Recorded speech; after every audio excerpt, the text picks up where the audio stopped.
Xabiroik 20 urte ikastolen elkarteak argitaratzen duen komiki aldizkariaren urtebetetzea ospatu nahi dugu gaur. Komikigintza Euskal Herri osora eta Amaia adin guztietara edatzeko asmoz guk ere gure ziztada jarriko dugu. 2005an sortu zen aurten 20 urte dira ikastoletan Xabiroi aldizkaria, komiki aldizkaria sortu zela eta astapenetan nola ez antxe zegoen Dani Fano ilustratzaile handia, formak eta lehen koloreaiek Xabiroiri ematen. Gurekin da beraz, Xabiroiko koordinatzailea Dani Fano.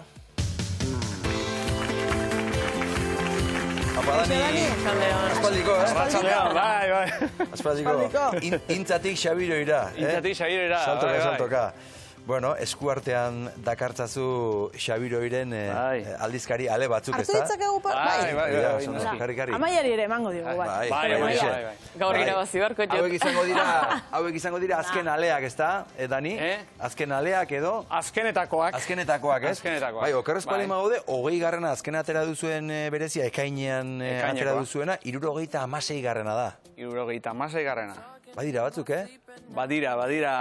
Badira batzuk. Etortzen dan bakoitza beti pentsate eta azkena izango dela. Eta horla 76 arte? Bai, hola izan da, bai. Ondo? 2005an sortu zenuten eta zu hor zinen hasiera haietan, nola izan zen? Bueno, proposamena ikastolen elkartetik etorri izan. Nik urte batzuk neramatzan, beraientzat lan batzuk egiten, batez ere material didaktikoa ilustratzen, eta garai hortan bazegon Ipurbeltz, Amaiak aipatu du. Behar da Ipurbeltz gaztetxoeagoi begira? Hori da, ez? Eta ikastolen elkarteko garai hortako arduradunek ikusi duten hor bat zegoela hutsunea, ez? Gaztetxoentzat, nerabe gaztetxo tarteo hortan bat zegoela hutsunea komikigintzan. Eta beraiek proposatu, eman genion forma proiektuari eta Orduan Ipurbeltzak esan dezagun aurrei erantzuten diela eta Xabiroik gaztetxo edo nerabei erantzuten diela. Iristen da nerabeen gana, gaztetxo horien gana, Xabiroi? Bai, hori bi harpidetza mota daude, bat ikastolek egiten dute zuzenean, eta ikastola bakoitzak banatzen du, bakoitzak bere erara. Hor, modu ezberdinetara egiten dute ikastola bakoitzean. Eta gero, badago, harpidetza arrunta bihar Amaiak egingo duna. Hori da. Bueno, horri buruz ere hitz egingo dugu, gazteentzat edo esan dugu, baina nun dago muga? Adinaren muga helduentzat ere balio du, honek, ala? Bai, gu muitzen geha, hori merkatu frankofonoan, komikigintzaren merkatu frankofonoan, aipatzen duten ado-adu kategoria edo ez dakit leku hortan. Nerabentzat zerbait adok ekoizten badezu txarra, ez dute etzai iritsiko. Orduan, egile guztiei ematen diegun holako konsigna bakarra da zuretzat egingo bazenu bezala. Zuk gustora irakurriko zenukena. 20 urte dira, 76. argitaratu duzue. Gogoratzen zara lehenbiziko hartaz? Izena nola erabaki zenuten, ze margotu, ze marrastu zenuten, ze gidoi egin zenuten? Esango nuke baietz. Lehenengoa izan zen aurkezpen bat, ez dakit, aurkezpen gero izango zenaren aurkezpen gizako bat. Ez zitu nahin beste horri alde. Eta hor aurkeztu zen, gero sail izango ziren hainbat historia eta lehenengo kolaboratzaileen lehenengo lanak, ez? Baina bai, gogoan dut. Eta gaur egun zer dazuk egiten duzuna, Xabiroin? Gaur, lardazkatu, Bai. Bazterrak naztu, koordinatu. Bereziki egileekin harremana, beraiek ez badatoz, nik proposatu. Eta esate baterako, egile sekula komiki bat egin ez duen jendeari ere joaten zara proposamenarekin? Bai, gero eta gutxigo,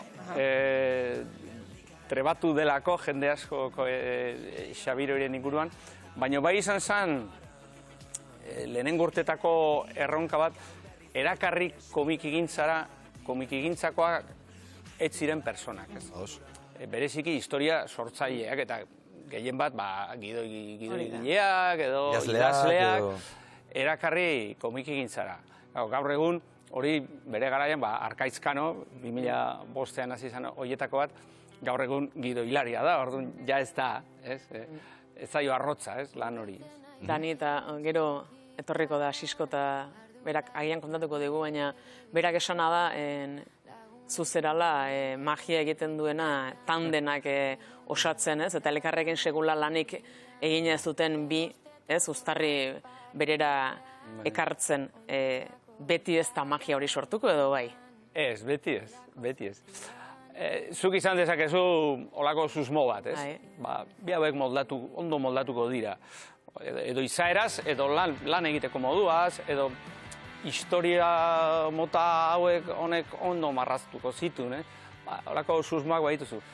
Batzutan, magia gertatzen da, eta sekulako harremana sortzen da hor, Unai Iturriaga eta Sanbi, edo bai da Asisko orain Josebarekin, horako Susana Uxuerekin, magia hori batzutan sortzen da, baina beste batzutan baiz. Ilustrazioak egin behar dituenari erakargarria gertatu bertzaio kontatzen duena, ez? Iradoki beharko dio barrutik zerbait. Bai, eta hori hortan bai saiatzen zea, ez? Bilatzen historio hori eroso sentituko dan marrazkilari bat bilatzen sentitzen, betan saiatzen zera, ez? Baina gaizki, esango nuke ia inoiz ez dela atera, baina beti ez da oso ongi ateratzen. Tandenak aipatzen hasita, Garbine Ubeda eta Garluk pasaren astean izan ziren hemen, Mauriziaren inguruko proiektua aurkezten. Baiz, askotan, Xabiroin ikusten dira proiektuak hemen egosi egiten dira, ezta? Hemen argitaratzen joaten dira, eta gero, horiek handiago ere bihurtzen dira. Bai.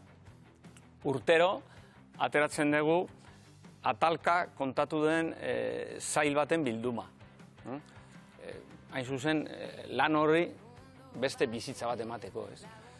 Eta zergatik ez, beste hizkuntza batzutan ere argitaratzeko aukera izan dezaten egileek. Eta oso gai desberdinak ateratzen dira, Mauriziari buruz izan daiteke, edo Intza tabernari buruz ere izan daiteke, esate baterako.